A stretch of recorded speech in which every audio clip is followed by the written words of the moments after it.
Jason, if you're struggling with grief, relationships, stress, which I don't think you have any of that, or you're having trouble sleeping or meeting your low goals, online therapy could be for you.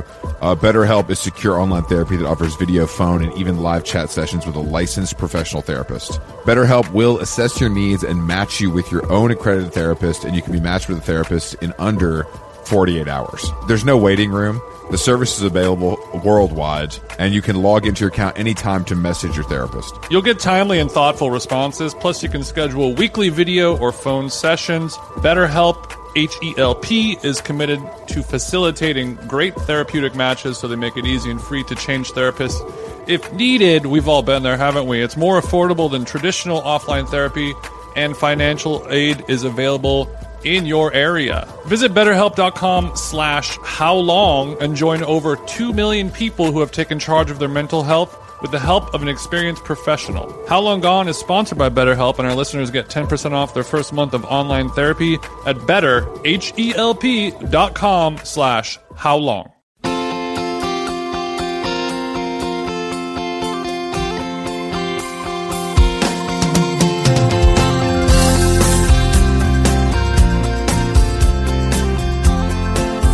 Reporting live from San Francisco, I think is where I am. You're already in Chicago, right? Jason and I are coming at you from across the country, rode hard and put up wet. I just touched down in Chicago and made it to the hotel with 30 minutes to spare so we could do this rare How Long Gone After Dark podcast. I'm going to crack open a nice Taika coffee right now. I'm bummed I didn't take any of those last night. I had to have some real shit coffee at the Fairmont this morning before I took to the airport. Oh no! I know. It's not my favorite thing, but I feel insane right now. And it took an hour and 20 minutes to get from O'Hare to the hotel. And I know that you're not going to take the train, right? Come on, Jason. I'd rather sit in a cab for 2 hours than take the train for no. Hour and 20. That's low. I would have taken the train, to be honest with you, but I have the merch bag, so it's a little tedious. But no, I've never taken the train to or from an airport in my entire life, though. If that's what you're asking. Why was it asking? I knew. I already knew all of that. Okay. Just in terms of, regular information about you, it all checks out. Just regular information about me is bad usually. Okay, so the word you used is loopy, which doesn't sound all that bad. I feel loopy all the time, and sometimes I try to feel loopy. It's fun, silly, and funny. Yeah, but you do that because you're on drugs by choice. That's the difference, So I don't know. I don't know how we're living very different lives. I'm just saying loopy doesn't sound all that bad. Well, I literally looked into the dressing room last night at the Independent, and I saw you. I don't want to hear the rest of this, please. The 818 bottle was literally above your head, and you were like shaking it to get the last bits out. Okay, that's not true. No, and for you to take it over your head, bro. I mean, that's that you could throw your shoulder. And also, out of socket. The green room was full of people, so I can't take all the credit for consuming that 818. Let's clarify. The green room is full of dudes. My girlfriend was there. That basically counts as a dude in this case. So we had upwards of 2 females in that bitch. Interesting. 2 Asian females. Interesting. I don't think it is that interesting, Chris. You see who's in charge of the laminates on this tour, don't you guys? But no.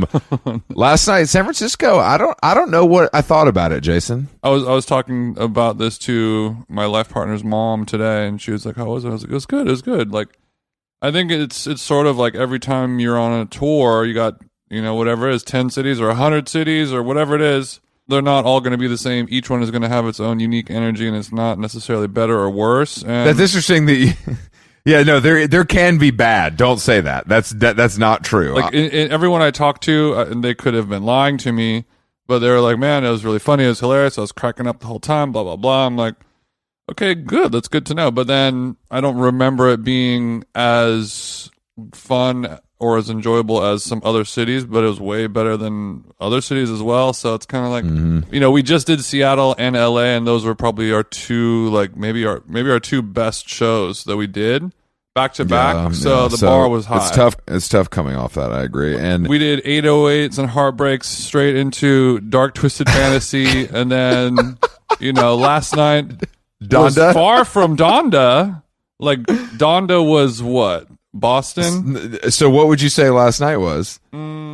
Last night was Jesus. One of my least favorites. Then yeah, I get it. No, I think that I did the thing that I've heard other performers do, where they lock in on a person who's not smiling, laughing, or even moving. Oh, you did that? I mean, I didn't want to do it, Jason, but obviously I hate myself. I'm not saying you wanted to. You did that, bro? Oh no. Yeah. So I. Well, I mean, it's something that I know from years behind the decks. That'll fuck you up, man. It'll fuck you up. But it doesn't fuck me up when I'm doing the podcast, because when I'm DJing, I'm like, I play a song, it's going to be for 3 or 4 minutes long. I'm kind of like wiggling around, seeing what the next song's going to be, maybe having a sip. There's a lot of downtime is what I'm saying. You put the song on and then it kind of does the work for you. That's interesting that you say that. That's kind of the argument against DJs being artists. So I'm glad you made that yourself. That's nice of you to do that so I didn't have to. The Tesla drives itself. Does that mean it's not a fucking work of art? Damn. It just means some good work went into it ahead of time. But the point you do have a good point, and I'm not going to argue that DJing needs to get more respect or anything like that. No, yeah. But it does have that energy where I found myself having a lot more time to scan the audience to see who's into it and who's not into it. And it's like, are we like trying to see if like the coolest, hottest people are into it? Is there a fellow musician or whatever there who is going to be judging me, and then I have to, is Diplo in the crowd? Now I'm just going to only perform for him or whatever. So you were in the audience and you saw somebody that was not quite laughing from their belly. Yeah, is that what you're saying? I saw a handful of people staring at me like I was dead. You know what I mean? And that wasn't my favorite. That wasn't my staring at you like you were dead. What do you mean by that exactly? Well, it's like it's a combination of like a pure boredom and a pure hatred at the same time. But it wasn't like okay, they were. Do you think this was somebody who was a boyfriend or a girlfriend or a life partner of a fan of yours? I mean, obviously it's not just walking off the street. No, I mean, I don't even want to theorize or give them life, Jason. You know what I mean? Like, Chris, that's there we go. If you don't think, if you pay for our show and you don't think we're funny, you can go fuck yourself. Okay. That's what I'll say right here, right here, and right now. Sometimes I don't do a great job. That's just what it is. These are the risks. Oh, I know. Yeah, sometimes you don't do a great job. I never don't do a great job. That's why it's confusing for me. Yeah. When we were in the LA show, funny you bring that up. When we were in the LA show, there's a moment where friend of the show, Ryan O'Connell, who's been a guest on the show a bunch of times and potted with us for years. We're close friends. And you guys were talking about stuff, and we're talking about cake and gluten, and I'm like, okay, this is all stuff I know about. And then you guys were like, all right, who likes watching Bravo's Below Deck or, Real Housewives of Chattahoochee, some shit. You guys started talking about reality TV, and then I was like, oh, I actually have to pee really bad. Mm-hmm. And I was like, you know what, guys? I excused myself, basically, and blamed it on the subject matter. I was like, oh, have fun talking. I'm going to go. Yeah, I remember. I remember. I was at the show. I remember. You remember you were there, but there's other people listening, and they gotta set the stage for them. And then, I was gone for about 30 seconds, 45 seconds. And then everyone, you could just tell the room when I came back, they're like, oh, thank God. This has been the longest 45 seconds of my life, watching the stage try to like live and breathe with TJ not there. And I just wanted to ask you, like, what did you do in that 45 seconds, Chris?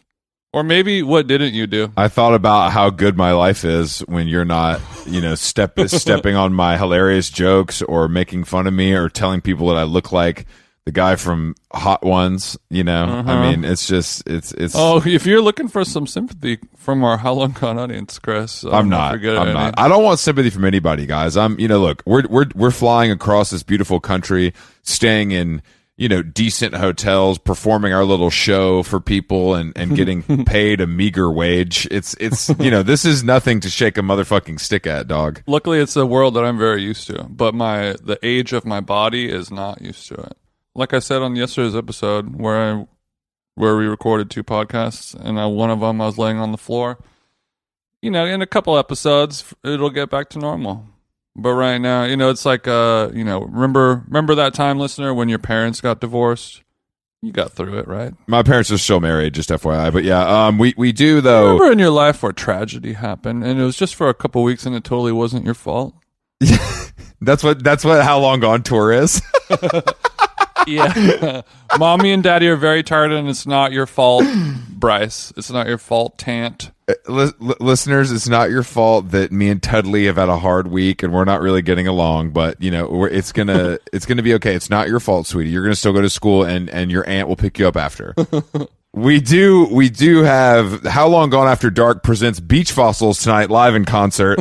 That's a good ring to it. You know Beach Fossils from their classic indie anthems. They've been around since I guess 2009 now. They're from New York City, right? They are from New York City, classic New York band. They were on the label Captured Tracks, a legendary label. And now Dustin, we're speaking to Dustin and Tommy. Dustin and his wife, who used to work at Captured Tracks, actually started their own label called Bayonet. Mm-hmm. And they put out some shit that people really fuck with. The Frankie Cosmos, people really like that. So they're not only responsible for the Beach Fossils music, but they're also responsible for Frankie Cosmos, Jerry Paper, Kevin Crowder, Laced. There's a few others here. So they're in front of the boards and behind the boards as well. I didn't know this, but when I was doing my research on Beach Fossils, they were the band in HBO's show Vinyl. Really? The band was called the Nasty Bits, but I think the full band played like, as you know what I mean? Like it was like I watched HBO's Vinyl, actually. I think you might be the only one, so that's interesting. Yeah, it didn't do great. That's fine. And it's probably Beach Fossils' fault. So let's give them a call and ask them why they did that. Want to make a podcast? Spotify's got a platform that lets you make one super easily, then distribute it everywhere and even earn money. We like that. All in one place for totally free. It's called Spotify for Podcasters, and here's how it works. Spotify for Podcasters lets you record and edit podcasts right from your cellular telephone or your computer, so no matter what your setup is like, you can start creating today. Then you can distribute your podcast to Spotify and everywhere else, those other places that podcasts are heard. Video podcasts are also available on Spotify, and when you want to take conversations with your fans to the next level, Q&As and polls are the best way to get them talking. With Spotify for Podcasters, you can earn money in a variety of ways, including ads and podcast subscriptions. And best of all, it's totally free, zero catch. We've been using it ever since we started How Long Gone. And ever since I discovered Spotify for Podcasters, I feel like having the option of turning off the Q&As and the polls on the user dashboard has really helped boost my creativity and take it to another level. I highly recommend giving it a try. Download the Spotify for Podcasters app or go to www.spotify.com/podcasters to get started. Hey, Chris.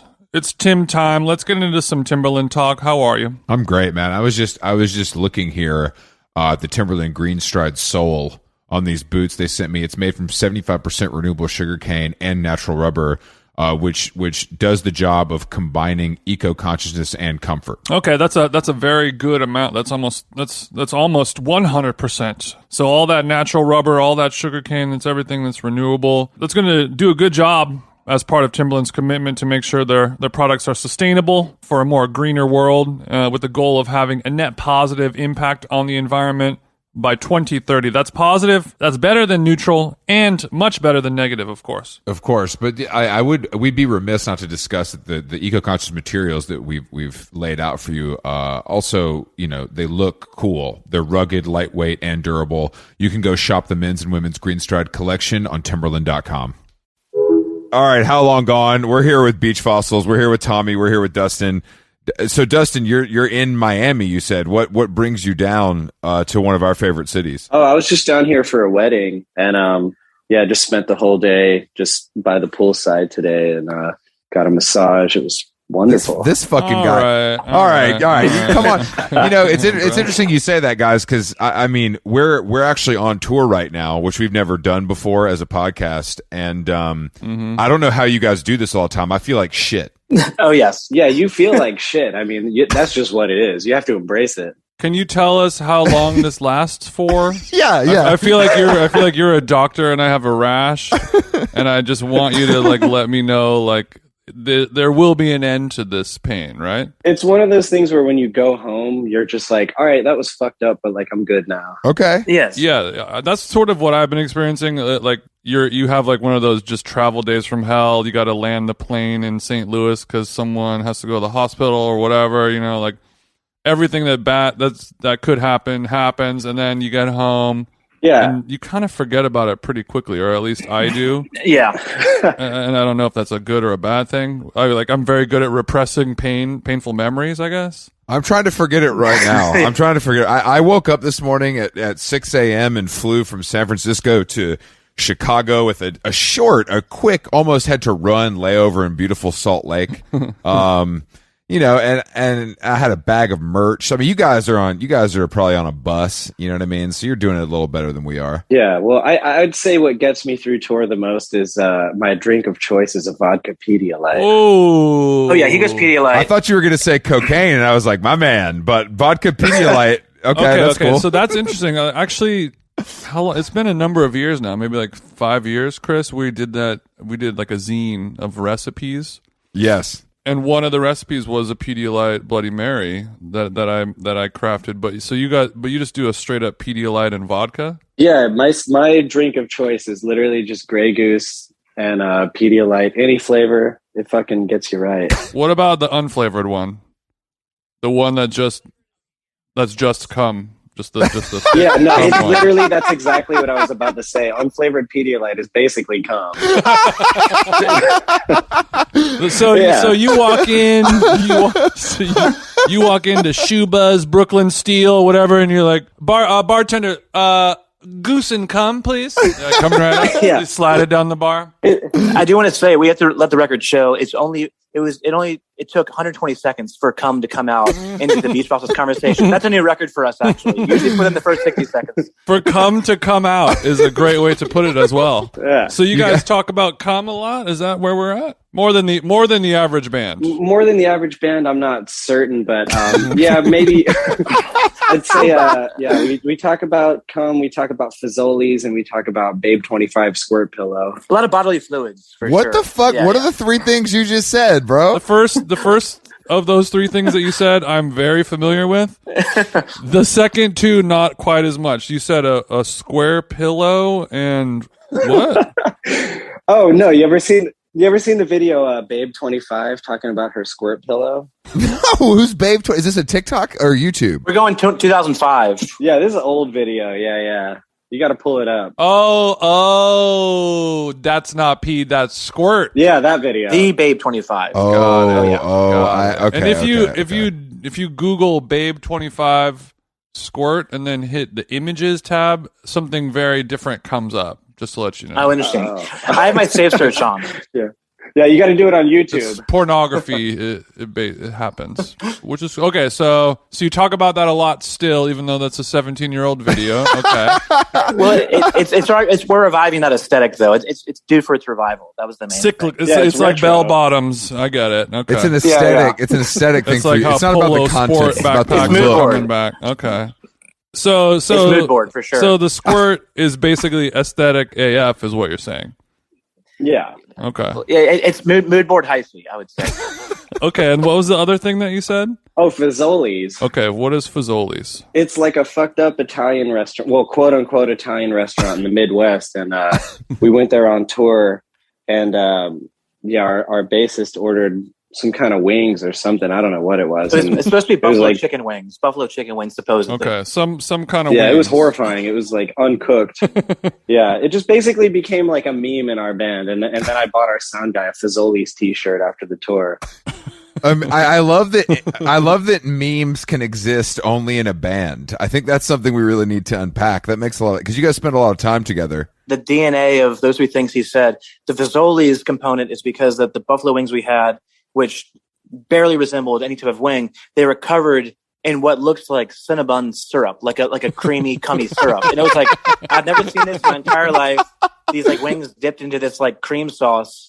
And so that's where like all of a sudden we like were obsessed with how disturbing like this like cum dipped wing was. And then that led us into a Babe 25 K-hole. And then here we are. Wow. Okay, the natural progression outline. That makes so it's sort of like a honey walnut shrimp kind of glaze. Right. It glazed for sure. It was glazed. Okay, yeah. okay. Damn, man, you guys live a twisted life. I'll tell you what. I thought you guys were just in a cool practice space somewhere with your vintage gear. You know what I mean? Well, Making Chris, music. they are now, but they had to eat a lot of cum back in the days. Yeah, to they had get to where they are grind. now. They had to grind for this I'm view. saying you asked me how to survive on tour. Like this is it right here. You ask, hey, bro, you asked me, okay? You Chris, dug your own grave. you asked a perfect question and you got a perfect answer. And No, that's it was true. it was everything I wanted and more. Oh man. Where are you staying in Miami, if you don't mind me asking? Oh, I was staying at the Standard Hotel. Yeah, okay, yeah, classic. we know that. We've been there. Did They you have a get great spa package there. No wonder why you got touched. Did you hit the hammam? The what? The hammam. What the hell is hammam? Are you guys poor? You know what the Is that Indian food? What is hammam? no the hammam no the hammam is a spa feature. This better be cum related. It's like a hot floor. Oh yeah. Oh, the spa's shut down right now. They only have massages. Oh my god, this COVID shit, guys! Let me tell you something. So in San Francisco, I was staying at the Fairmont, which is like a famous hotel there. It's a landmark. It's like I would say it's not super expensive, but they didn't have room service or a mini bar because of COVID, and I almost had a fit. Oh man. Why do you think that is, Chris? Because I'm at a hotel right now. The mini bar is overflowing with shit, bro. I don't know, but the fact that I couldn't get a $14 bottle of water when I was thirsty was upsetting to me. Yeah, you got to be able to blow your money. Well, you got to bring a Brita water filter, a hotel water filter to use for the bathroom sink. No, bro, you don't actually do that. If you, Yo, this is you guys aren't in a band. This is just Nomad Land now. You guys are just gonna show us like You're gonna harvest your own charcoal, powderize it in the bathroom, stomp on it with your Doc Martens. Then you filter that into a funnel, and then you can use like in Dune, you can use your spit. You can spit into that, and then it extracts a electrolysis water, and then you can drink that. And all right, Brian Laundrie, tell me more of these van life tips. 'Cause it sounds like you're full of them. damn, you guys don't just murder the stage, is what Jason said. Chris, come on, bro. Oh, I'm sorry. Come on, dude. I'm sorry. Come on, dude. So is that actually something that people have done on tour before? Like brought their own water filter? Is that real? No, fuck no. Okay. I think it needs to happen though. I just came to mind, but like if you're in Brazil, if you're like in Mexico, and the water situation could be sketchier, I could see a market for this. I don't know. It needs to be marketed. That's true. That's not a bad idea because the amount of times that we just like come back from tour and just have like a diarrhea text thread for a week is you can't even count it. Yeah. God damn it. And that's just from the Rizzoli. Fazoli. You haven't even hit Sao Paulo yet. Fazoli's. You just got to go to the Midwest. Do you guys have a big following in Brazil? Yeah, I think everybody does. I mean, I'm sure like you guys probably get come to Brazil comments. We all get the that time. a lot, but we're not really quite as popular as you guys. So I was just trying to understand if I didn't know if that happened to just like Justin Bieber level or if it goes down to like Chris cool doesn't, indie he darlings. doesn't get any come to Brazil comments. He does get a lot of jaw replies to some of his funnier jokes. That's true. Well, that's Morse code. The sequence of the jaws will spell out come to Brazil. Oh shit! You Damn, gotta watch out for those. your third eye is open, bro. I love it. Damn. See, this is the type of touring experience that you can't teach or buy. It's just instilled in you with the years of hitting the road. And I feel like we should be paying you for this, not the other way around. Yeah. I also, because I'm sober and it's just Jason and I on the tour. So I've kind of fallen into the tour management position. Mm-hmm. And I don't know, does your tour manager have to pull you guys out of a bar when you're talking to fans for too long, or is that just a Jason thing? Oh man. It kind of depends on the tour, and it kind of depends on like how deep into it we are. I would say on one-offs we've done, like going back to Brazil, we've done like one-offs in South America, and that there's always a rage component associated with that. Well, it's like you might as well stay up until the next flight. Yeah, if you're there for 72 hours, you got to go crazy, Yeah. and then that'll happen. But then you lose service, and then it gets sketchy, and you gotta. That's part of the adventure, though. Well, I'm talking more about I'm talking more about Johnny Brenda's on a Tuesday night in Philadelphia. So it's not quite as glamorous. And it was a sold out show. Don't get me wrong, but there's probably not even 5 people worth talking to in that entire audience. So Jason found all of them and was kind of holding them captive with his bottle of tequila and cigs. Just one more shot, you random college student guy. Oh, I mean, yeah. Well, the first tour, it's 5 people, Johnny Brenda's. Then the second tour, it's 5,000 people's in Mexico City, and then it goes crazy. And then before you know it, Madison Square Garden, you invite everyone to a Fazoli's in Jersey City, and you just turn up the block party. That's a good idea. Yeah, that's a good idea. I think because I'm a big. I'm not a big outdoor festival guy, but I think at a certain point, and Astro World notwithstanding, I mean, we don't have, when we have 50,000 fans, you can't put them anywhere else. There's only one. Yeah. I would never go to a festival if I wasn't playing one. It's like when you're playing it, it's sick because it's like bougie and you got the like backstage area and you're like treated nicely and stuff. But going to a festival sounds like a fucking nightmare. It's insane absolutely. To go to a festival. Yeah. No, if you're playing a festival, you get the golf cart driving you around. Yeah, it's nice. You need another ball of goose, blah blah blah. Yeah. Have you guys done like Glastonbury and shit, like the real festivals? Not Glastonbury. No, we haven't done as many like overseas. We've done like, Coachella, Bonnaroo, etc. Damn, Bonnaroo sucks, I bet. Fuck that. Bonnaroo was fun. It was very I went actually years before because one of my good friends, his stepdad was like of the Flower Generation, whatever, and so like he was very jam band oriented. So like he was going early 2000s to like Bonnaroo when it was like Government Mule and it was like Blues Traveler and it was like very much this Tennessee festival you would expect. And I was like, okay, well I guess I'll go along. It's a free ticket. It'll be fun. But then it like started injecting more and more into like then like MIA and Crystal Castles, like so there was this weird fusion of like blues traveler to MIA to Crystal Castles. Like it's all one melting pot. It's like you got into my brain and you saw my dream concert of Crystal Castles opening for Government Mule. That's my dream. The MIA and Crystal Castles were not the two references I thought you were going to pull out of your ass for that, and I'm still floored by that. That was like rite of passage that like 05, 06, 07. I was like, oh my gosh, I can't believe these. Because I was going earlier on and it was like, okay, I guess we'll see Dave Matthews for the 9th time. Mm-hmm. But then it was like, oh shit, okay, there's like more, more of this. Oh, what's this new music? This blog house. Oh, what's happening? Okay, I got to go for the DJs now. And like, then now it's full circle and you have like Diplo doing Stagecoach and like, Government Mule is EDM, Government Mule is EDM, No. When you really think about it, all music is the same. And I see what you're getting at. You know what I mean? Because if we all live under the same sun that God gave us, then we should be able to appreciate all of these different sounds and textures. Oh yeah. Yeah. And now every music festival, no matter what it is just like Post Malone and J Balvin. All you need. Doesn't Post Malone have a festival? Yeah, Posty Fest. We played that. Wait, you guys played that? Yeah. I see He's that. a homie of ours. Hold on, Posty is a homie of yours? Yeah. Hold on, Chief. How many guns do you own? Be honest. Not enough. Yeah. Okay, so how did you guys begin a friendship with rap's Post Malone? I mean, this was probably like 5 years ago. Like 2017, maybe? So about 10 years after Crystal Castles in your time. Yes. Time frame. Okay. Yes. For the MySpace. Everyone who's listening from MySpace. Yeah. No, okay. I don't know. I just hit him up on Twitter and because I saw a few interviews with him and I was like, this like just seems like somebody I can hang out with. He reminded me of like friends I have. And I just hit him up and he like DM'd me his phone number and we went to LA and just fucking hung out. We were like in the studio for a week just fucking around. What? Because there's so many people that probably send Post Malone a DM every day. I was like, Post Malone, I think if we hung out, we would probably get along really well.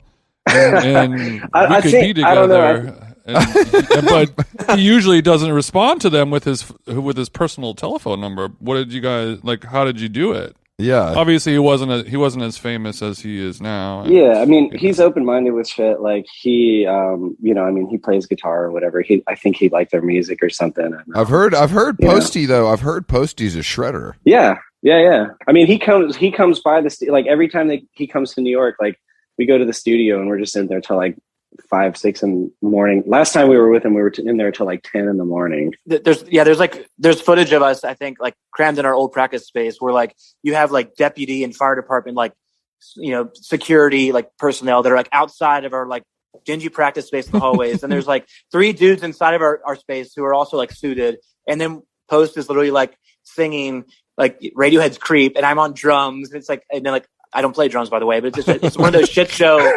incidences. And it's like, how is this happening? And then you have people running in the middle of the night, like grabbing beers at bodegas that they have no idea where they are, like in, you know, industrial Brooklyn area. And oh my God. It was fun. It's always a trip. This is real rock star shit, guys. I'm pretty impressed with you now. Before I was on the fence, but now that you got Posty sell, I'm thinking a little more highly. That's all Posty wants. He just wants to go back to a simpler time when it was just him and his broskies jamming in a little studio, sucking down those Coors Lights or whatever he's drinking. Oh yeah, he doesn't get a chance to do it anymore. That's what I got my fossils for. Hey, Tommy, Dustin, what Pantera songs do you guys know? Let's get this going tonight. Yeah, exactly. Dustin, take it from here. No, that is what it is though. It's like we bonded over, you know, our love of like all kinds of shit like that, like heavy metal and stuff. We're gonna get 2 8-balls and we're gonna do vulgar display front to back 3 times, and then we'll break for breakfast. That's not too far off. It's crazy. I think within the first like day or 2 of meeting him, we're hanging in his studio. All of us were singing Fleet Foxes in his studio. Like he's like, what? That's what I'm saying. He's oh yeah. He's like a huge man. Like, that's cool, man. MGMT, Fleet Foxes, Tim and Paul. Like he loves. He's a huge rockhead for sure. Well, I've heard because one of my friends wrote with him or had him on a record, and they were talking about how great it was. They were like, we had no idea what we were getting into, and then we did it, and we fucking loved every minute of it. And the guy was like so talented. That it was like it was very fun, which is nice to hear. Because I mean, look, I love Post Malone, and always have, but you know, some people are haters and they don't understand the musicality. Well, I think that's the thing is like a lot of people that are pretty big pop stars.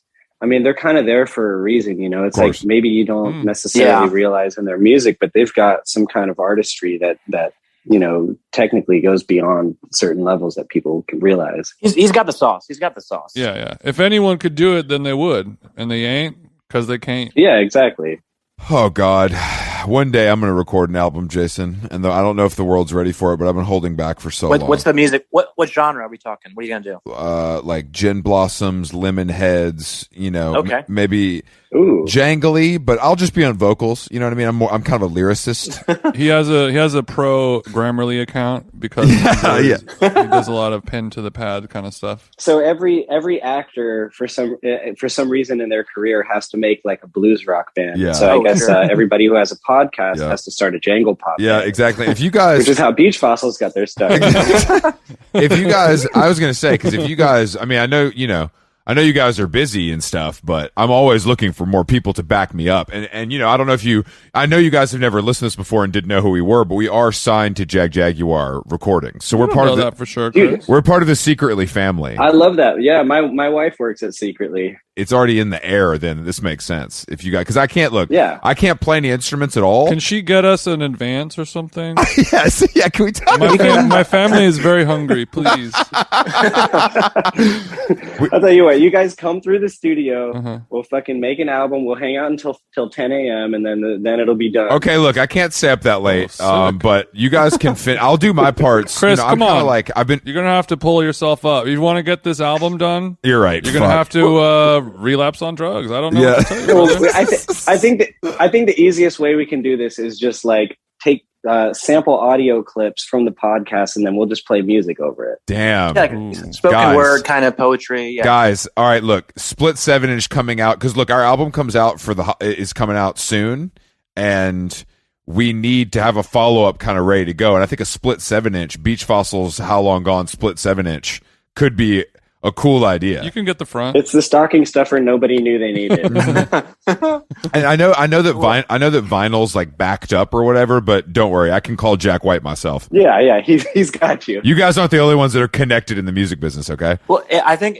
here's the thing though, is that Jaguar, if I'm familiar with their signing process, I'm not sure if you guys are ready for this, but I think in order to get signed, like in order to be official, like, you know, in order to, you know, really get the blood contract and be signed on it permanently, you have to do a 10-hour cipher. So are you guys going? Yeah. I mean, and you have to win. That's standard procedure. Yeah, standard procedure. that's just what it is. That's just what it is over there. I'm ready for that as long as the beats are Dilla. I can probably do 10. No, the beats have to be horrible. It has to be your talent shining through. Yeah, Chris, all the beats it's Jay Mascis's solo MPC.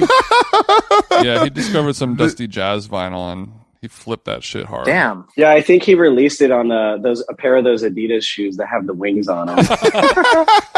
Okay, so it seems like you guys have a little bit of a knack for the Bloghouse era. You talking about the Jeremy Scott Adidas with the wings, Crystal Castles, MIA. What's going on here, fellas? Let's do it. Let's do a show of hands real quick.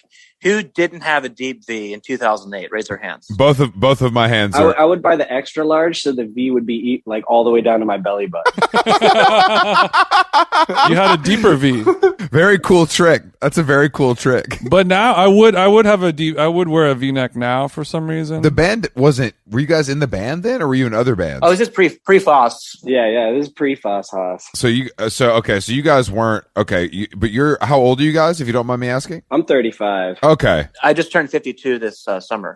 Okay. So because Jason and I are a little bit older. The godfather of Electroclash is what it sounds like. Yeah, Jason and I are a little bit older than you, but we were probably mobbing out in the same areas of New York and LA during the Bloghouse boom. And Jason, and I don't want to blow up his spot, but Jason was a very popular Bloghouse era DJ. Ooh, amazing. Okay. No, I was truly obsessed. That was my teenage rite of passage for sure. Was like, the Bloody Beetroots, Steve Aoki. The list goes on. My brother. It was like you could not step foot into a bar without House of Jealous Lovers playing. Oh, yeah. You know, let me talk about that. I think it was legally required to have your House of House of Jealous Lovers still good. It stands up completely in my opinion. It's still a banger. Yeah, it goes hard. That is one. There's many songs in this world that I never want to hear ever again, and unfortunately, that's one of them. I mean, and I'm not saying it's a bad song. I've just heard it so many times that my brain just physically can't handle it anymore. Well, the craziest thing though, have you heard recently that I saw some article blurbs about this, that like the Bloghouse, that like, what do they call it? Like sleazy chic, like that era of like, apparently that's the revival now. It's like, I feel like it's coming back in New York because everything collapses so quickly of like reviving. That's true. Yeah. It's like the 20-year cycle is like speeding up exponentially to like the point that you can't even tell what's ironic when you walk outside anymore. We have to always be reinventing our fashion style. And right now that terrible fashion sense is going on. I want this cycle to go so fast that you're wearing something that's trendy, like ironically, because it's from the past. That's what I'm trying to do. I'm trying to start wearing Yeezys shoes. Yeah, my friends are not sort of on that same. We're not on board. As your boss, I'm not on board with that. We have a dress code. Their brain capacity is not as large as mine to be able to understand the post-ironic fashion, pre-ironic fashion. It'd be nine Russian dolls ahead of them. That's my kind of idea. Like, you got to be pre-ironic. You're wearing the exact same thing, but 9 layers ahead. Yeah, but the problem is you can hit it too early to where you become the coolest person in the eyes of 3 cool people, and you don't make any money off of it, or you find no success. Like you have to. True. Being too early is tough. It's kind of a reoccurring theme in my life, and that's why I'm still middle class. What are you too early on, bro? I mean, you name it, bitch. Like, I mean, I don't know what you want me to tell you. Like, who was wearing technical running sneakers with jeans in 2005 except me? I mean, it's just not. Now you see Steve Jobs. That's true. Yeah. Your dad's wearing Hokas with his Levi's. You know what I'm saying? Yeah. You're proto normcore. Exactly. I invented that shit. You know what I mean? And I don't get any credit for it. I don't want credit for it because you know how this is. I can almost hear the meme of this getting created right now, Chris. I speak in memes. That's what I do. Mm-hmm. Like I want to give the people what they want. It's not about facts or truth or fiction. It's just about creating content for others to enjoy. And you're not asking for credit. You're better than that. Asking for credit is one of the problems with our society right now. The absolute desperation for credit. These like if you whippersnappers. But I have a whole theory that if you're good at something, the people that need to know will know whether you tell them or not. Mm-hmm. You know, if you're exceptionally good at something, I think people will be able to pick up on that. The heads. That's a whole nother podcast. Yeah, it's a whole other podcast. I apologize. John Mayer syndrome. John Mayer syndrome. My John Mayer is my Post Malone. I fuck heavy with John Mayer. I went on a deep binge of Room for Squares and Heavier Things this past COVID, actually, or the last year. This past COVID. This past COVID. Yeah, COVID. You know, dude. This past Honestly, year. Tommy's on this fucking trend hopping so much that he's already preparing for the next COVID. He's already over. He's like, all right. I mean, you got to be ready. All right. Yeah, always ready. No, you do have to be ready. You do have to be ready. Well, I was gonna quickly. We can move on from John Mayer, but have you ever cried listening to Slow Dancing in a Burning Room? You can just say yes or no. Not yet. Rinse that track and tell me how you feel. Well, I mean, no, it's Heat. I mean, no, Continuum, right? Is it on Continuum? Yeah, it's on Continuum. No, I was listening to the production of I pretty much was binging on this like Heavier Things, like a bunch of the production choices that are on like some of the songs, like Clarity and everything, like the very like 7 a.m. 2004, like Howie Day, Jason Mraz, like radio pop, acoustic pop, all those like production choices. All that, I'm like, I'm hearing all that shit come back, and it's just John Mayer's goated. I think he's goated. I don't know. I don't listen to Grateful Dead though. I don't like the Grateful Dead either, but I just don't know anybody who's been able to do what he's been able to do, where it's like true level of like every girl wants to fuck me, every dude wants to be me. You know, that level of fame and get respect from like guitar players, which is all Jason's ever wanted. I think true Mayer heads. It's cool to be like, I love John Mayer. Don't like or listen to or participate in the Grateful Dead whatsoever. I think that's a good sweet spot to be, or at least you're getting your dick sucked more than the average bear. When I went to the John Mayer show a couple years ago, he plays a Grateful Dead song in his set now, and people go crazy because I think a lot of the crowd found him through that, or like they felt okay to like him through that. Yeah, it's definitely a huge crossover. I mean, I think me and Dustin probably have polar opposite opinions. Like, Dustin's a huge Grateful Dead person and probably despises John Mayer. Or I don't know your opinion on John Mayer exactly. Did you grow up with the Grateful Dead though? I was like really into metal when I was growing up, and I kind of just liked the Grateful Dead imagery. So I just had the posters in my room, but I thought the music was boring. Okay, sick. All of that makes sense. I mean, it's between them and the Rolling Stones, probably the greatest music iconography we have. For sure. Yeah, absolutely. It's total branding. Yeah. Yeah, it's so good. I mean, the Grateful Dead stuff is amazing. It's been ruined by white guys in Brooklyn, but you know, everything gets ruined by white guys in Brooklyn. So Chris, they're on the call right now, bro. Come on. No, these guys aren't like that, bro. These guys are cool. I'm in Queens. Don't worry. Oh, hell yeah. Is that by choice, or do your parents live there or something? Oh, I'm here with Kevin James right now. Shut up. Star of stage and screen. Yeah, the Kevin James, King of Queens. No, I'm in Ridgewood. Oh, you're a Ridgewood guy. You're one of those guys. I'm about a 20-minute walk from Dustin. Yeah, so he's my neighbor. He used to be in Greenpoint, but now he's closer and closer. And he was going to move across the street from me at first, and so I was scared because I was like, "Oh God." I'm pretty obsessed with Tommy. He's going to get the binoculars out. He's going to start, a voyeur OnlyFans about me. It's going to be like Netflix's You. He'll be peering in the blind as bad. So what? I only asked him to be in the band because I'm a huge stalker. When he goes to sleep, I just watch him all night. Yeah. It's like Paranormal Activity, just breathing over me. For you guys don't hours. even have to pay me. I'm just here for the stalking. I don't even know what instrument this guy plays. It doesn't matter. I just want what does it mean to be a Ridgewood guy? I don't know. Obviously, I know it's cool. It's just like working class neighborhood, kind of like quiet, more like very neighborhoody zone, and then like your 10-minute walk away from like the more noise pollution, the more vibey. The trains are closed, but it's a little. I feel like I'm in Philly sometimes. It's the new. It's Jason. It's the new Greenpoint. I would say. Yeah. It really is. Dustin, I know you're from North Carolina. What part? I grew up in Charlotte. Damn, okay. I'm from the ATL, baby. We're close. Oh, yeah. That was like the spot that I would go to for shows because everyone would skip Charlotte. I honestly, like at the time when I was growing up there, I was probably going to just like more kind of mainstream shit. Like, oh, it's like Radiohead's playing there or whatever, I mean, I got out of North Carolina like before I was like really hitting the good shit. I understand. Yeah, and thank you for saying Radiohead's not the good shit. I agree with you completely. What the hell? Radiohead's. I'm a classic. I got a Radiohead stand right here. I'm the classic college kids. So I got to shout out with Radiohead. You and Jason didn't finish college, but he likes Radiohead too. What's your excuse, Jason? Yeah, Tommy didn't graduate either. I'm on extended sabbatical. Yeah, you're just taking it easy. You're taking it slow. I used to really not like Radiohead. I was just like, what the fuck is this shit, bro? It's fucking gay. I like them when they play guitars. Like I like them when they're when they played some good white music. But now they got those bleep bloops. When they rocked, as soon as they started getting computers on stage. You guys don't have any computers on stage, do you? No CPUs. Have either of you guys ever owned a Kaospad? We were talking about Kaospads the other day.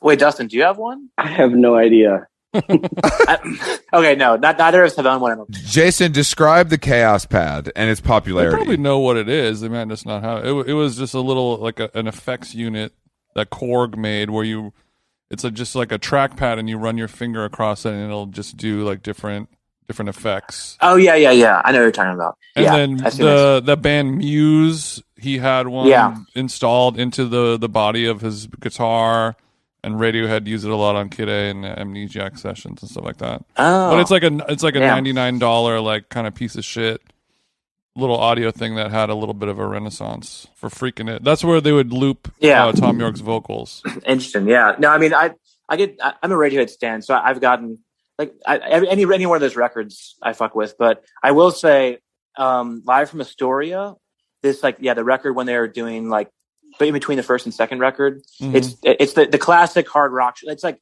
the hardest of bands rocked out. Where I'm like, I feel like a dad, like 20 years from now, I'll be like, oh, have you seen this DVD? This is the hard rock shit from the 90s. From the 90s, you got to watch. Like, so you're saying this is a live DVD, and there's a rip of this available online? Yeah, or YouTube or whatever. But yeah, I bought it as a DVD years ago. But it's like, because the Radiohead that I perceived and everyone knew is like, the bleep bloopy Radiohead. But then you see this shit, and you're like, okay, they're killing it. So respect to the young Tom York and young Johnny Greenwood. Goddamn right. Now Greenwood's busy, playing his guitar with a damn bow for a movie. This guy simping on PTA. This guy doesn't even know what an effects pedal is, and it's just crazy. Bro. No, I talked to an unnamed friend of the show who saw Licorice Pizza last night, the screening. Oh shit. Yeah, and them, just to not just. Anyway, they did not. They basically said to me, it's 30 minutes too long. Interesting. Okay, but charming. So it's a Paul Thomas Anderson movie. Yeah, but they said that Haim could actually act. Okay. Well, yeah, I know it's like her big breakout role, right? I remember that. huge breakout role. It's crazy. She's the star of the movie, and she's never acted before. And actually, it's really fitting too, because I think literally I think Johnny Greenwood's birthday is literally today. So this showing how obsessed I am. I'll stop. Super fan. Wow, bro, that's a little bit dark. Did you learn that from an iCal reminder that you set for yourself, or is this just pop up on one of your blogs? Oh, I write it in blood on the side of my wall.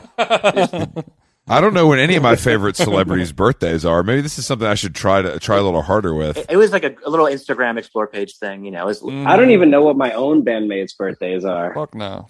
Oh no, bro! I don't. My mom texts me for my dad and my sister's birthday to remind me, or I would forget every year. Yeah, those are crucial. Well, I think the Facebook era was good for that reason alone, because Facebook had the reminders built in, and like you could actually like, oh yeah, shit, their birthdays, and But now it's like, it's no man's land. I don't know what anyone's birthday is. You have to. Yeah, now you got to post about it yourself. It's hard to know people's birthdays in the metaverse. Yeah. Luckily, I'm on Facebook every day, so I don't really forget a lot of friends. Yeah. What do you guys think about that? Chris still uses Facebook. I love it. It's the true cross section of America. It's where you see what's really happening out there, not your little lib corners of the internet. I mean, that's a true fucking answer right there, though. Yeah, because it really is. Like, if you want to see real America, you got to be on Facebook. Okay, so Chris, you're such a curated person that you sort of go there to like the one true uncurated experience. It's just a fire hose of shit.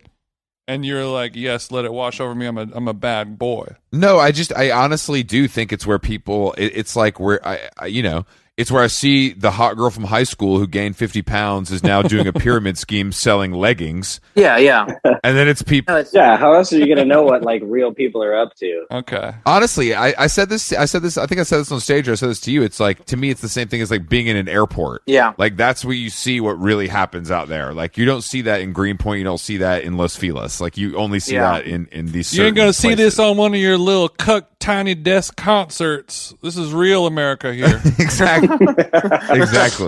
Exactly. That's what the sick thing about. Well, we haven't toured in a year and a half, but going on this tour we just did, that was literally it's that weird litmus test of like the sample sizes around. I mean, obviously we're in like little hubs that are leaning towards our fans are gonna maybe dress a certain way or think of whatever. But then like around the gas stations and like the periphery of the town, like catching a vibe of those areas. Not being in New York for a year and a half and like in that little bubble. Outside of that, that's my 3D Facebook. I'm actually experiencing the Karen haircuts in real time, This tour was especially weird because we were kind of doing this thing where we had like COVID protocol where we were doing like closed green rooms and shit. And we were like, if anybody gets test positive, then we'll like have to cancel shows and stuff.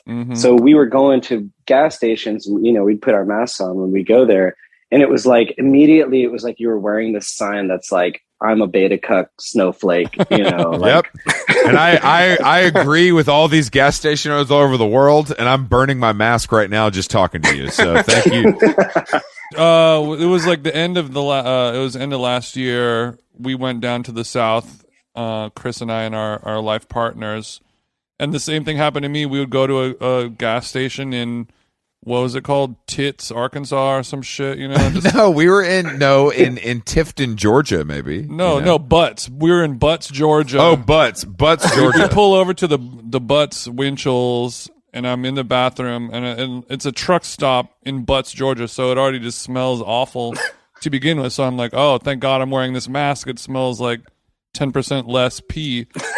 And then like a guy would walk in who would look at me with no mask on, and he would look at me and give me this look. And this is like a real piece of shit person. And he gave me this look of like just pure unadulterated superiority over me. It shocked me to my core. Well, because you're wearing a muzzle. Yeah, exactly. He had his muzzle on, and Jason's truck isn't even lifted. Like his truck is on regular tires. It's like you're a bitch, bro. Yeah, you're a bitch, bro. Confirmed it was bitch. This thing where like we would go to the gas stations.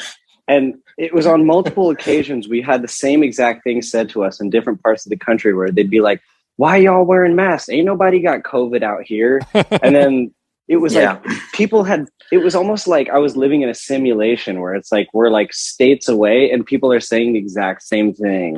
They had all planned. Maybe it's on Facebook. Maybe I missed that fucking exactly. There's some other stuff on Facebook you should check out if you're into conspiracy theories, but that's a whole nother issue. Yeah. I don't want to speak out of turn, but when did you guys go on this tour? Like all of October. We're actually kind of still on it right now. We started again this week. We do the West Coast. Where are you playing in LA? We're doing 2 nights at the Wiltern. Dude, that's really impressive, man. Like big ass fucking bands play at the Wiltern, and you're doing it X2. You should be proud of yourselves. That's all I'm saying. Thank you. One night's not enough for Beach Fossils, bro. They No need way. 2 nights in LA. They're like Perry Farrell or something. Oh yeah, satellite party, baby. But so has the tour been good? Obviously, because we heard our agent was telling us that in some cities they're having issues, and we did the Independent in San Francisco last night, and the guys that work there were like, "Yeah, bro, we'll sell out shows and like 100 people show up." Yeah, there's kind of been a thing where it's like we've had to reschedule this tour multiple times. We have to keep pushing the dates back. And like we did 2 nights at Talia Hall in Chicago. And the first night was sold out ahead of time, and the second night wasn't quite sold out yet. And then so the first show, it was like 60% full or something because I guess people forgot that they had tickets to it or whatever. Oh. And then the second night that wasn't sold out yet, it was like completely fucking packed, because like there were people walking up. Yeah, that's what I always worry about when I see all these concerts or festivals.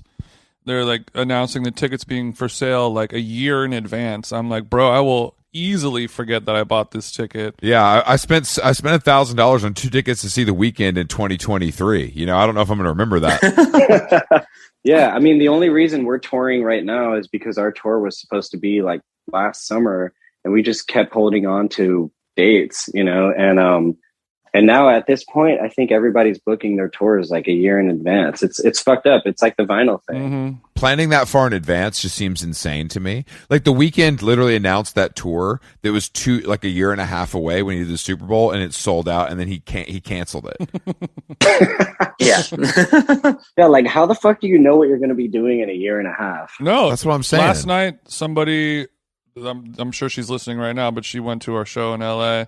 And she's like, "Oh, what are you doing December 4th? I'm gonna do like a dinner at the house." And I'm like, "Bro, that's a month away." Like, I don't fucking know. Yeah, if I'm not on tour, I don't know what I'm doing in like 3 days. Yeah.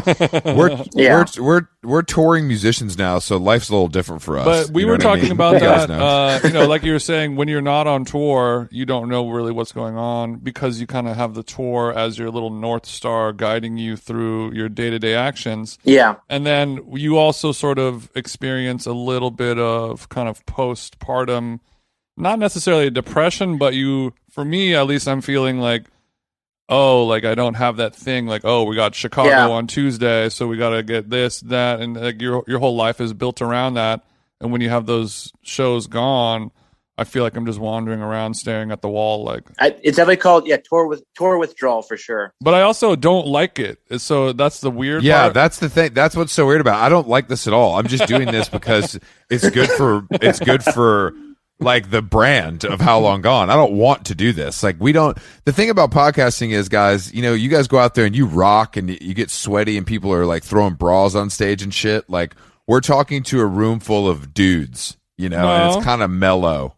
There's a bomb ass ratio, Chris. There's a bomb ass ratio. I'm giving us a bad look, but don't do that. They're not throwing anything. They're throwing mean looks when we try to make a joke about Alec Baldwin. That's what they're doing. I will say the thing about seeing a podcast live, because I've gone to a few before, is that I can't have any drinks when I go to see a live podcast. Interesting. Because I go in there and I leave and I don't remember fucking anything that anybody said. I'm like, wait, what did I just do? Well, that's sort of the whole point that I try to create with this podcast. Like we record 3 episodes a week. I edit it in sort of a way that you just sort of like get a smoothed over brain when you listen to it, and you're like, what just happened? What did I just listened to? And that's exactly what I'm trying to achieve, which is fine because it's a free podcast that you just hit play on. But when you pay the ticket price and the processing fees for Ticketmaster and the COVID protocol taxes and everything, you're like, I would like to remember it. And I guess that's why we take selfies. But I get the selfies. Truly, I don't remember what we talk about, and I'm the one who's doing the talking, Well, that's jazz, baby. That's a stream of consciousness. Precisely. And I wish you're right, baby. Only the fossils understand me. We're renaming this podcast On the Road. You know what I'm saying, guys? It's just all it's pouring out of us. It pours out of us, and I can't be stopped. Let's take that Baldwin for a walk for a while, Chris. As I told you before, I'm sick with the pen, so it's nothing for me. Which one of you guys makes beats in your free time? Both of us. Actually, everyone in the band. Really? Oh yeah. We're noodling on something always, yeah. And that's one of the pastimes we have on tour too, is just like fucking around with whatever, beats we can conjure up on our phone, and then like making, little TikTok viral 100 gex-esque like, vocal phrases, and making little songs. Make little songs to make us, make the somehow going more insane keeps you more sane sometimes on tour. Yeah, so. Tommy's probably made like 30 hyperpop songs on this last tour. Dude, that's pretty sick. Did you send them to your manager, or is this kind of a little project for you? Dude, I am the manager. Exactly. Yeah. Fuck a manager. Yeah. No, this is mainly just for fun, just for like one of the rituals I have in the green room that I've learned to appreciate more and more, and also through our tour photographer, is just doing like ciphers. Like we'll just put on like a dumb beat, and then we'll just the shots will be flying, the Pedialyte will be flying, and then you just start ciphering. And like anything to get you feeling crazy or weird or charged up before the show is good by me. So a lot of times that can be fucked up, like hyper pop songs will spaz out on, or it's like weird ciphers anything to get the blood flowing. No, I think this is a good tip, because sometimes when I'm in the green room right before we go on, I'm just kind of like staring at the wall, drinking tequila, neat, just like, all right, don't forget about that. Make sure to do that. But like, you need to have a little bit of. I need somebody to just come up and slap me in the face, or like, do something funny, cipher like or whatever it may be, to just shake me up. In Seattle, I put on that new Adele song. I thought that kind of. You literally did that. I know. I thought put Adele on a fucking phone speaker plugged into the wall. That did not get me turned up, unfortunately, Chris. I think it might be a little different if it's like, you go up there and you have to talk, or you have to do, you have to lead some type of conversation when you go up there. Because for us, it's like, okay, we've got a set.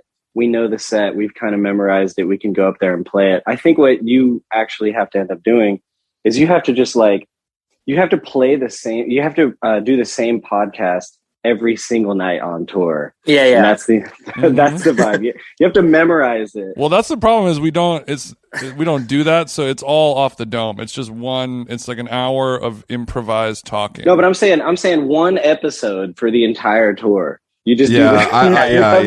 Get the script ready. Exact one. That's just what we're not. We don't record it and put it out. You know what I mean? So we, in theory, we could do. Well, I mean, that. That's literally just what stand-up comedians do. You just practice your hour. Yeah. Special for a whole year, touring it and testing it, and then you just have it memorized. I was always like, I don't understand how you can just memorize an hour bit and have it perfect without having any notes to look down. But we thought about programming our stage banter into the sampler. So like in between songs, our drummer can trigger it. And it's like, hey, San Francisco, how's everybody doing tonight? And it's just that's funny as fuck. That's actually really funny. You're down there, you're tuning your G string, you're stepping on pedals, moving things. And it's like a full ventriloquist voice in the back, just like like lip reading, pantomime it perfectly. That's really good. That's a great idea. It has a little Banksy feel to it. A little. Yeah, you guys familiar with the artist Banksy? Tommy actually is Banksy. Oh well. Chill. Not today. Cat's out of the bag. I thought Banksy was in what band did they say he was in? Massive Attack. Oh, Massive Attack. Massive Attack. Yeah, that's right. Robert. No, which I still would like to believe. I did a ton of research, and it's definitely not him. But they grew up like doing graffiti together, and they're friends. Yeah. There's a pattern. though. He definitely knows. I went down like a deep Banksy hole once, and I actually found pictures of him that like this dude had like taken. Like somebody was like, oh shit, I think this motherfucking Banksy is about to rip this billboard, and you got some pics. No, it was like this construction worker. He like took a picture of him because he thought he was like hanging around this construction zone, and he thought he was like over there to try and steal some shit. Yeah. And he like took a picture of him, and then like the mural showed up later. Damn. And he was like, he wasn't stealing our copper wires at all.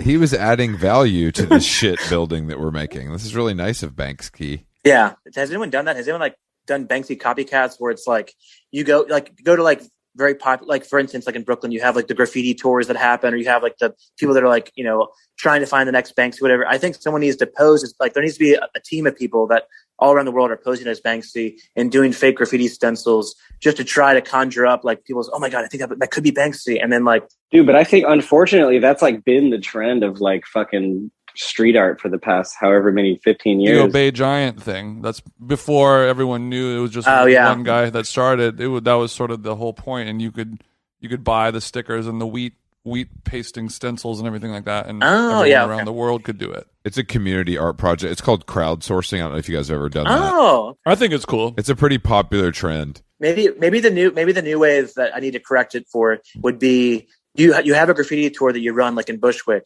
but you always have an actor who's hired to play Banksy. So there we go. They're in they're caught in the moment stenciling to Banksy, and then you're like, they're running off. They're like, oh my God. I think that might be Banksy. The runoff is a good idea. That's. I still think your best idea of this podcast is to do stage banter that's programmed and your drummer hits a pad.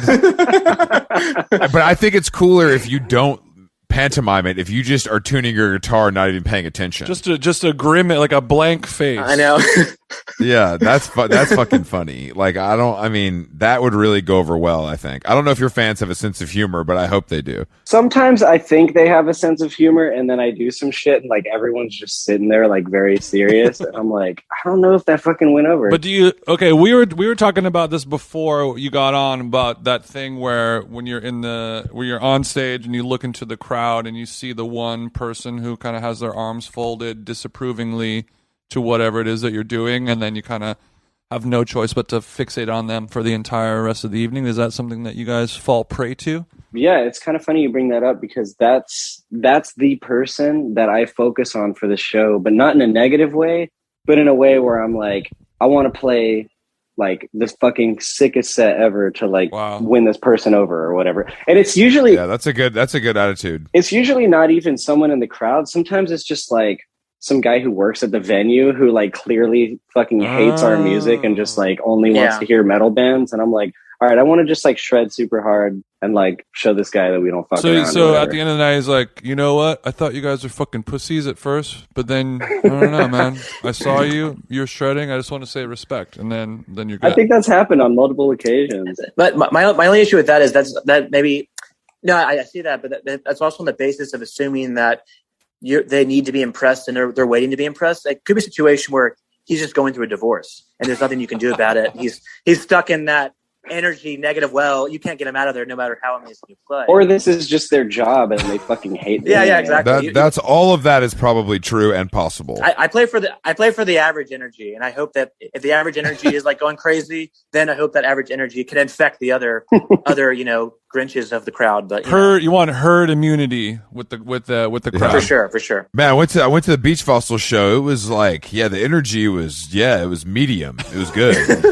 The average audience members seem to enjoy it as a whole. Some people obviously didn't like it. Some people really liked it a lot. Yeah. Bell curve analysis after every show, for sure. That's your game tape is bell curve analysis. That's really smart. Yeah. I think my favorite funniest moment on all of tour was we were playing some show, and in between songs it was kind of quiet, and this girl just goes, "Tommy, I want to suck your dick." And he goes, "My girlfriend won't let me bring it on tour." Oh, shit. It's crowd work is that's key. good. That's very good. So electrolyte, Pedialyte, Pedia Goose, and crowd work is essential. That's the Beach Fossils winning formula. That's what you need. Yeah, because that's it right there. That's all it is. You got to meet that energy. You got to elevate that energy. You got to feel like Flavor Flav meets David Lee Roth on stage. You got to meet that energy. You're right. And Dustin's like, my girlfriend lets me bring it on tour, just to let you know. my wife is cool. We like own the label together, so she kind of knows how this thing works. You know what I mean? It's cool. It's cool. Damn. All right, Beach Fossils. Appreciate you guys. Great podcast. Thank you for joining us. Yeah, we appreciate it. Hell yeah, thank you. Thank you for having us. Go check these boys out on their West Coast tour coming up this week, I guess. Starts on like Thursday, I think. Hopefully, it's all sold out anyway. Yeah. You guys enjoy the road. We'll continue to hate it. Our last show is tomorrow night at Shuba's in Chicago. Ye's coming down. Jason's going to eat a hot dog. It's going to be great. Beach Fossils, thank you. We'll see you on the road. Go stream their music so they can, make some money for some more Pedialyte. Thank you, guys. Thanks, boys. Thanks, fellas. Yeah, Later, care. guys. All right. Take care.